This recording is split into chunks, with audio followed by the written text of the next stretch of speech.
Hello and welcome. My name is Kevin Boyce and I'm the president of the Franklin County Board of Commissioners. I'm Franklin County Commissioner Marilyn Brown. I'm Franklin County Commissioner John O'Grady. My colleagues and I are pleased to share with you the James A. Carnes Correction Center, scheduled to open in the fall of 2021. Smart justice begins with understanding the systemic causes that bring people into contact with the justice system and facing them directly.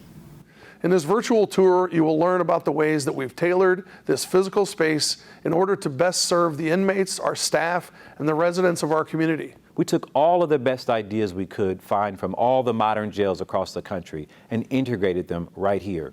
It's taken 8 years to create this progressive, state-of-the-art facility. And we worked with our contractors through the process to ensure that those building this center reflect the diversity of our community.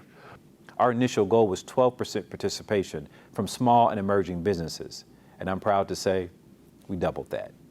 This effort has been a mammoth undertaking by Franklin County Sheriff's Office, the Board of Commissioners, Public Facilities Management, and the Office of Justice and Planning Programs. We hope that you enjoy the tour.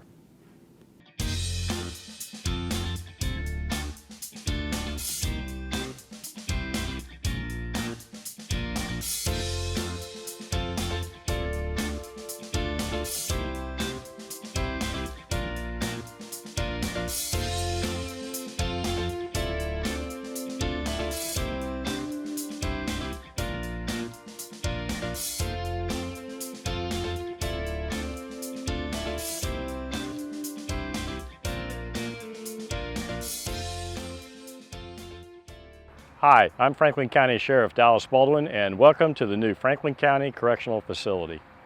We are nearing completion of Phase 1, which encompasses 429,000 square feet and has the capacity to house as many as 867 inmates. We are eager to become fully operational and complete Franklin County's transition to Strategic Inmate Management, or SIM. We'll learn more about that in a moment, but as we begin the tour, I want you to remember that every square inch of this facility is the product of meticulous planning and collaboration with one goal in mind, and that is better service to the people of Franklin County. Hi, I'm Major Chad Thompson, and welcome to pre-booking. This space was designed for the safe and efficient reception of arrestees. Pre-booking provides law enforcement with ample space to seat the arrestee and complete paperwork. A dedicated medical team ensures the arrestee is fit to be taken into custody, and a dedicated space for the municipal clerk of courts allows staff to accept payments, assign case numbers, and help the arresting agencies process their paperwork in a safe environment and get back out on the street as quickly as possible. This space is also designed to receive and process those who are suspected of driving under the influence. It includes a room to test a suspect's blood alcohol content and a carefully designed space for drug recognition experts, or DREs, to conduct tests that meet high court standards. Arrestees entering the facility begin the process here, at reception. This is where Strategic Inmate Management, or SIM, begins. One of the key philosophies of SIM is that people will comply with rules and behave appropriately through positive reinforcement and mutual respect. The booking process is designed to be as stress-free as possible for both inmates and staff. People be directed to sit in these seats and wait for their name to be called. Listening for your name to be called and going up to our counter is not necessarily a linear process. You could be called to be fingerprinted and photographed, and then be told to sit down and wait again.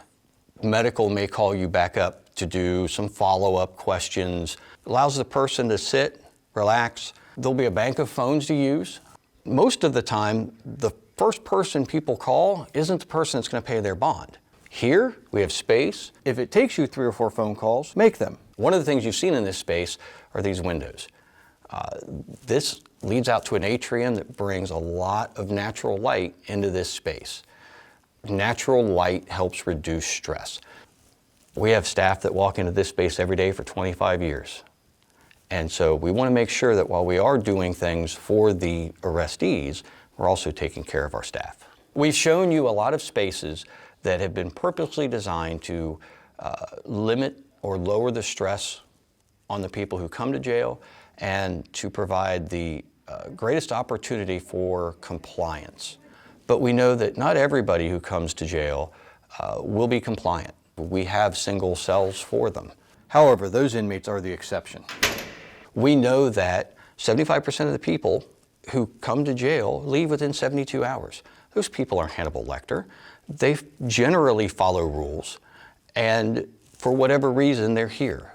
If we treat them with respect, knowing that today's inmate is tomorrow's neighbor, well, I want good neighbors. Let's take that research one step further. Studies show a woman's path to incarceration is vastly different from a man's.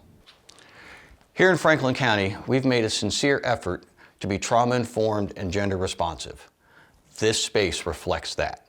A woman's path to incarceration typically involves sexual abuse, physical abuse. We have designed this space that is out of the view of the general reception area. Provides a little bit of privacy where our staff can walk them through the intake process in as calm and respectful way as possible. Once the reception process is complete, the inmate will either pay their bond and be released, or they'll be with us through arraignment. That will happen in one of our orientation housing units, where Lieutenant Thad Lookabaugh is waiting to show us around.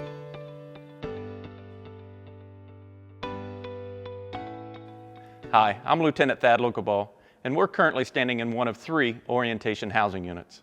The new facility includes 2 113-bed units for our males and 1 71-bed unit for our females. The assessment completed in reception will determine whether the inmate is assigned to a multi-bed cell or a single cell. Each inmate is provided a short orientation by uniformed staff, providing general information, a layout of the unit, and set behavioral expectations.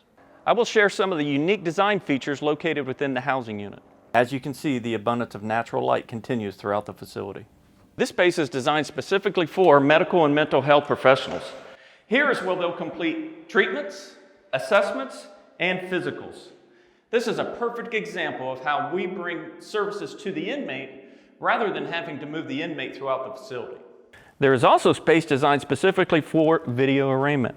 Following arraignment, inmates will meet with one of our classification specialists where they will receive a more comprehensive risk and needs assessment before being placed into general population housing. That's where Chief Deputy Geoff Stobart is waiting for us. Hi, I'm Chief Deputy Geoff Stobart, and welcome to one of our general population housing units.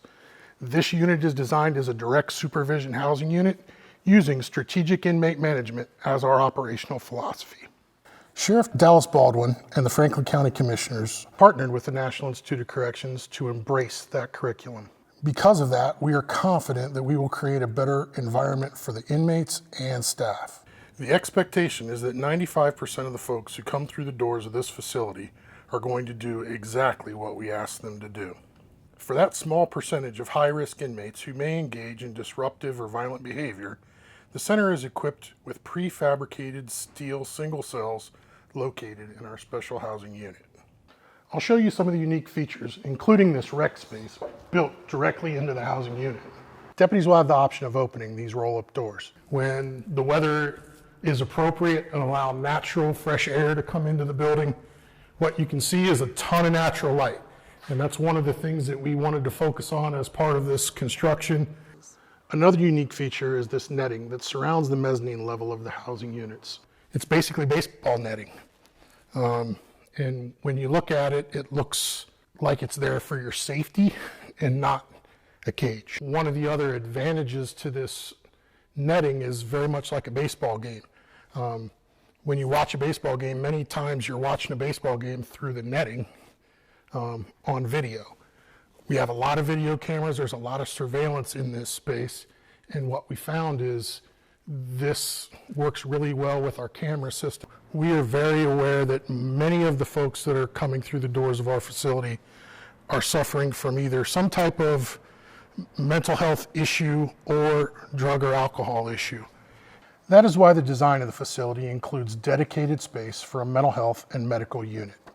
Inmates diagnosed with serious medical needs or struggling with mental health crisis will receive the specialized care they need. The goal is to ultimately transition those inmates to a general population housing units when possible. The new corrections center is also home to a detoxification unit where medical staff is embedded with the inmates. The space includes nearly 36 beds for inmates trying to overcome drug or alcohol addiction. The design includes additional restroom facilities and showers. Our goal is to provide the inmates with treatment and counseling, connect them to resources and services in the community when they leave our facility, and hopefully reduce recidivism. We really took into consideration staff well-being as part of the design of this facility.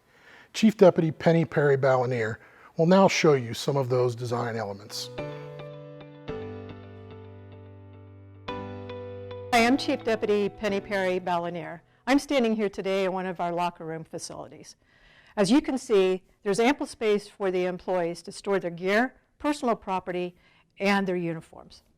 Employees will need that extra space if they want to take advantage of the more than 2,700 square foot state-of-the-art wellness center. The design provides an opportunity for employees to enhance their well-being regardless of where they are on their fitness journey.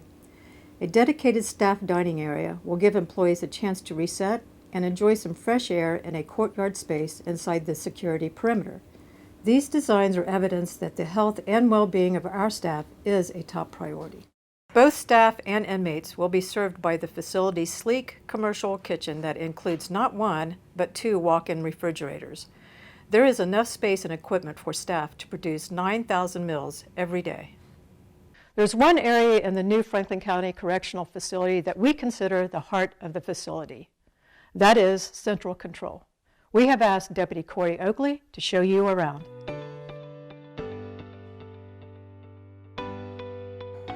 Hi, I'm Sheriff's Deputy Corey Oakley. The collaborators on this project wanted to build a progressive, state-of-the-art control center for our new facility. We toured controlled centers all over the country and couldn't find one that checked all the boxes. Today, I will show you some of the design elements that make this space unique. Central control includes 6 stations. 2 of these stations have the capability to be used as backup for our patrol bureau in an emergency situation. Let me draw your attention to the video wall, which contains 18 cinemassive screens, the same kind that they use at NASA. In addition to monitoring an undisclosed number of surveillance cameras, deputies assigned to this space will monitor emergency power, fire emergencies, elevator control, and access to and throughout the facility. The control center has stadium-tiered seating. It was intentionally designed to provide unobstructed views of the video wall. The design also provides for the staff's comfort. Console desks are designed to be raised and lowered if a deputy chooses to sit or stand, and each console is equipped with individual heat and air conditioning. The control center really is the heart of our facility. Once it's safe, we encourage you to come and visit, get an up-close and personal view of our unique space, and take some of our ideas home with you. Thank you for joining us for this virtual tour. We hope that it's now clear why Franklin County invested in this cutting-edge correction center. We want to thank the AJA for this opportunity to share ideas and learn from each other, and we are thankful of all our partners who played a vital role in developing and creating the Franklin County James A. Carnes Correction Center to better serve the community for years to come.